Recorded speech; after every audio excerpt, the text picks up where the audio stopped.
Saudara, dalam segmen Dialog Jawa Barat hari ini kita akan mengulas mengenai dampak pergeseran konsumsi urban ke daerah pada Lebaran 2026 bersama Wakil Ketua Kadin Kabupaten Cirebon. Saya sapa terlebih dahulu, selamat sore Bapak S. Sandi Wiranata. Selamat sore, Assalamualaikum. Waalaikumsalam, selamat sore Kang Gumelar, apa Baik, kabar? terima kasih Pak Sandi yang telah berkenan bersama kami bergabung di Jawa Barat hari ini. Pak Sandi, jika kita berbicara tentang Lebaran, tentunya sangat identik sekali dengan mudik dan juga pergerakan ekonomi. Menurut Pak Sandi sendiri, seberapa besar pergeseran konsumsi dari kota ke daerah yang terjadi di tahun 2026 ini, Pak Sandi? Fenomena pergeseran konsumsi pada Lebaran di 2026 ini menunjukkan bahwa pola redistribusi ekonomi yang masif dari pusat ekonomi kota-kota besar seperti Bandung, Jakarta ke daerah. Hmm. Nah, di Cirebon sebagai magnet konsumsi pada konsumsi wisata, maka bukan lagi sekedar kota perlintasan di mudik pada tahun ini. Tentunya sebagai kota yang dilintasi oleh para pemudik, semestinya sudah membuat sebuah destinasi yang akhirnya para pemudik ini bisa sebagai tempat wisata selain dia hanya singgah di titik-titik tertentu ya kalau di Cirebon itu. Jadi simpul transportasi seperti stasiun Cirebon, Tol Cipali, Cisumdawu itu merupakan pergerakan arus kendaraan yang melintasi arteri Pantura Cirebon. Nah, momen ini tentu ada sebuah pergeseran motivasi mudik di 2006 ini buat masyarakat bukan saja sebagai pulang kampung, tapi juga bisa berwisata di Cirebon ya. Karena rute di Cirebon ini menjadi rute yang memicu lonjakan akupansi di baik hotel ataupun kuliner-kuliner lokal dengan adanya mudik di 2026 ini.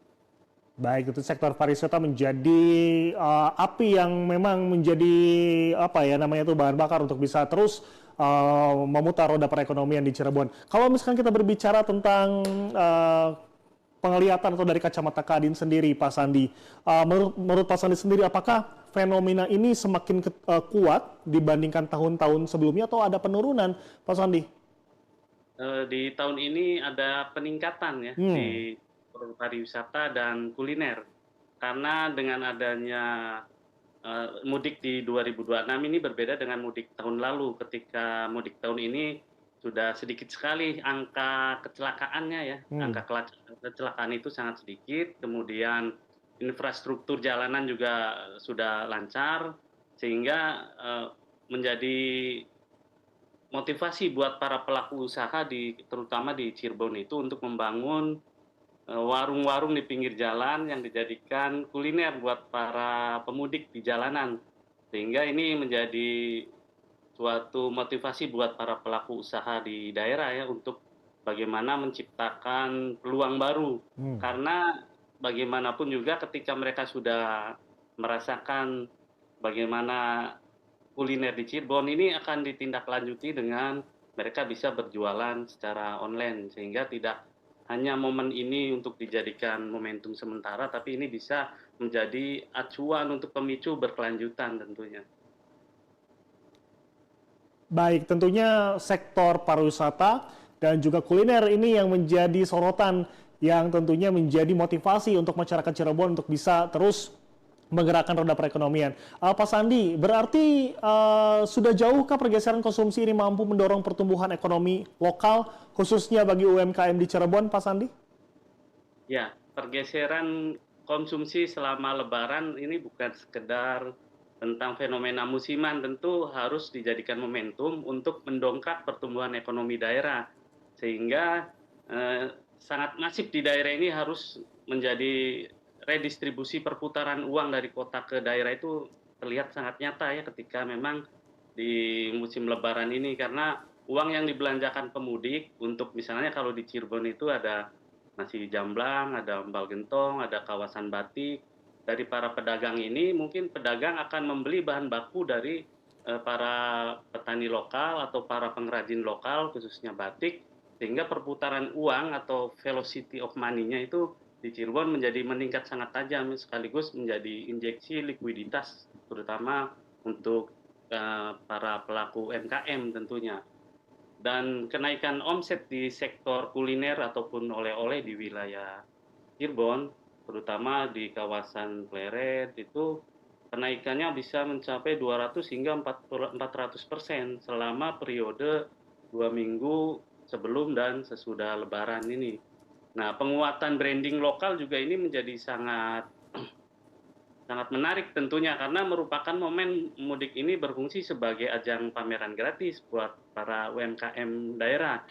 Nah, dampak jangka panjangnya tentu pemudik yang kemudian memesan kembali produknya ini bisa melalui online, mereka bisa menggunakan produk-produk lokal ini menjadi daya tarik yang bukan saja menjadi pasar regional, tapi bisa menjadi pasar nasional dengan melibatkan e-commerce ataupun digitalisasi yang sekarang digaungkan oleh pemerintah tentunya.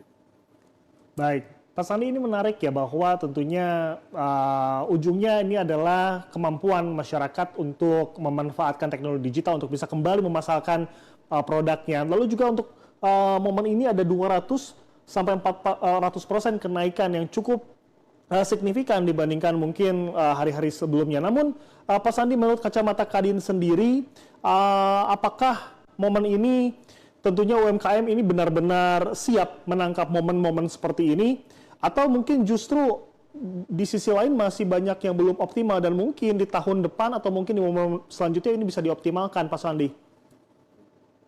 Saya harap sih momen ini bisa menjadikan momen yang dinanti oleh para UMKM karena menjadi acuan dan tantangan buat para pelaku usaha di Kabupaten Cirebon dalam mengantisipasi lonjakan yang 200 sampai 400 itu ya. Karena biasanya tantangan yang ada di para pelaku usaha itu pertama adanya keterbatasan stok. Banyak UMKM seperti produsen oleh-oleh ataupun pengrajin itu mereka kapasitas produksinya terbatas. Sehingga saat permintaan naik 20% sampai 400% itu mereka sering mengalami stock out. Mereka tidak mampu untuk menyediakan stok yang lonjakannya sangat drastis. Dan lonjakan harga bahan baku pun ketika di tingkat konsumen juga terjadi, maka bahan baku juga mereka semestinya itu menyiapkan sejauh mungkin ya ketika biasanya ada lonjakan, maka mereka sebenarnya sudah harus menyiapkan stok. Nah, ini dibutuhkan beberapa fasilitas sebenarnya dari pemerintah kayak gudang ataupun misalkan ada beberapa barang yang memang disiapkan untuk bisa menjadi suplai di lokal wilayah sendiri gitu. Karena ketika Lebaran ini kan biasanya angkutan-angkutan besar itu nggak bisa lewat ketika pas sudah menjelang Lebaran. Nah, infrastruktur serta fasilitas pendukung untuk toko, rumah makan, itu mesti disiapkan kayak area parkir, ruang tunggu, itu harus dibuat sememadai mungkin sehingga nanti ke depan ini pengunjung merasa nyaman gitu untuk bisa berwisata kembali ke Cirebon.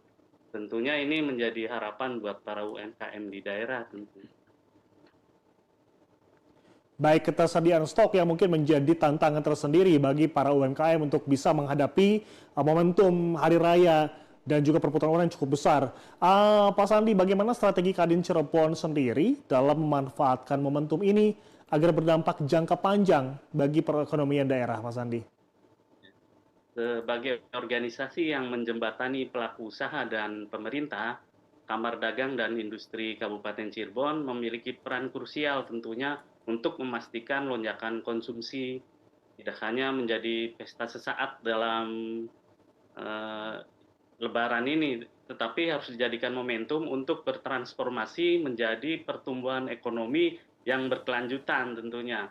Nah, ini untuk bisa dilaksanakan dan kita menginisiasi percepatan transformasi digital bagi UMKM yang selama ini berjualan secara offline atau luring, itu kita akan bantu untuk bisa berjualan secara online. Tujuannya agar para pemudik yang sudah mencicipi produk Cirebon dapat melakukan repeat order dari kota mereka, misalnya dari Bandung ataupun Jakarta, melalui pembelian secara online. Kemudian kita juga akan membantu standarisasi kualitas, memberikan sertifikasi ataupun memberikan penyuluhan standar bagaimana pengemasan packaging yang baik, mempunyai ketahanan pangan yang layak, sehingga ketika dibawa ke luar kota itu memang produknya masih bagus dan terjaga.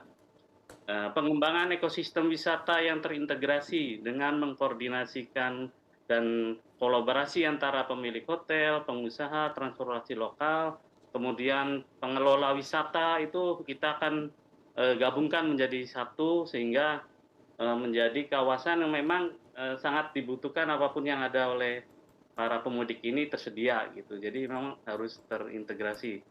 Kemudian penguatan kemitraan dengan hotel dan para petani ini kita mendorong supaya bahwa suplai itu memang tidak jauh dari wilayah lain gitu, karena ketika keterbatasan angkutan di saat menjelang Lebaran ini mempermudah para pengusaha untuk mendapatkan suplai dari bahan baku lokal tentunya.